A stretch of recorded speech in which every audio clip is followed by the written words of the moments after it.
විභාගයේ කිට්ටු වෙද්දී ඔයාට දැනෙන්නේ ලොකු බරක් ඔලුවට තියලා වගේද? රැට නිින්ද යන්නේ නැද්ද? පාඩම් කරපු දේවල් ඔක්කොම අමතක වෙලා යනවද?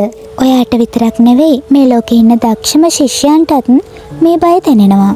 ඉතින් ප්‍රශ්නේ තියෙන්නේ බය වෙන එකේ නෙවෙයි. ඒ බය නිසා ඔයා ඔයාගේ වැඩ අතපසු කරගන්න එක.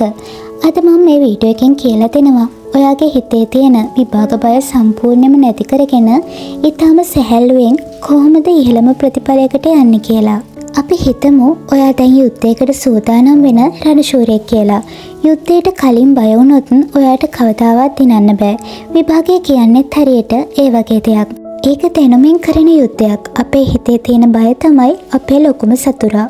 ඉතින් ඇයි අපිට මේ විභාග බය ඇති වෙන්නේ? අපි මුලින්ම තේරුම් ගන්න ඕනේ මේ බය එන්නේ කොහෙන්ද කියලා.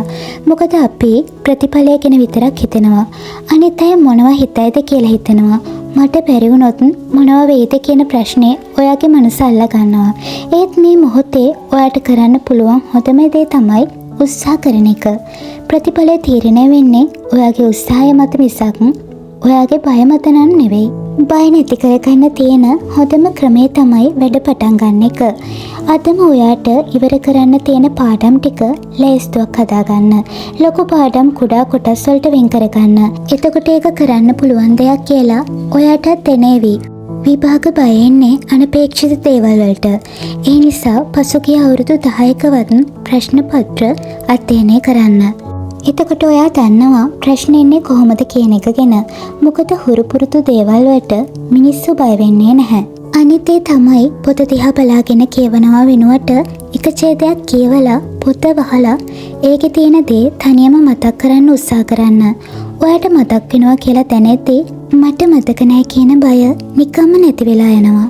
වැදගත්ම දේ තමයි ධනාත්මක සිතුවිලි ඇති කරගන්න එක. අපි හැමෝටම අපේ හිත ඇතුලේ කතා කරන කෙනෙක් ඉන්නවා.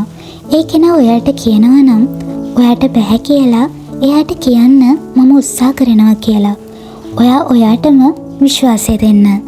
ඔයා ඔයාගේ හිතට නිතරම කියන්න මට පුළුවන් කියන එක. ඔයා ඔයාට දෙන ධෛර්යය තමයි මේ ලෝකේ තියෙන හොඳම දේ. විභාගයට කලින් දවසේ නිදාගන්න කලින් විනාඩි 5ක් ඇස් පියාගෙන ඔයා සාර්ථකව විභාගය ලියන හැටි හිතින් මවා ගන්න. අනිත් දේ තමයි සෞඛ්‍ය සම්පන්න ජීවන රටාව. ප්‍රමාණවත් නිින්දක් නැති වුණාම මොළය ආතතියටපත් වෙනවා. ඒ නිසා දවසට පැය 6ක් 7ක් අනිවාර්යෙන් නිදා ගන්න. වතුර ගොඩක් බොන්න. ඒක ඔයාගේ මොළය සැහැල්ලුවෙන් තියන්න උදව් වෙනවා. විභාග ශාලාවේ ඉද්දී ප්‍රශ්න පත්‍රය දැක්කම බයක් ආවොත් එකපාරටම ලියන්න පටන් ගන්න එපා. තප්පර 10ක් ඇස් පියා ගන්න. හොඳට හුස්මක් ගන්න. ඔයා දන්න ලේසිම ප්‍රශ්නෙන් වැඩේ පටන් ගන්න. ඒකෙන් ඔයාගේ විශ්වාසය වැඩි දියුණු වෙනවා.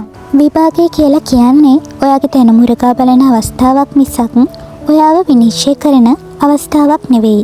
ඉතින් මේ වීඩියෝ එක බලපු ඔයාගේ හිතේ තිබුණු බය නැති වෙන්නේ නැති කියලා මම විශ්වාස කරනවා. ඉතින් අදම බය පැත්තකට දාලා වැඩ කරන්න පටන් ගන්න.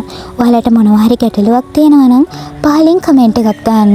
මේ වගේ වටින වීඩියෝ බලන්න හැමදාමත් Be Smart එක්ක රැඳී සිටින්න.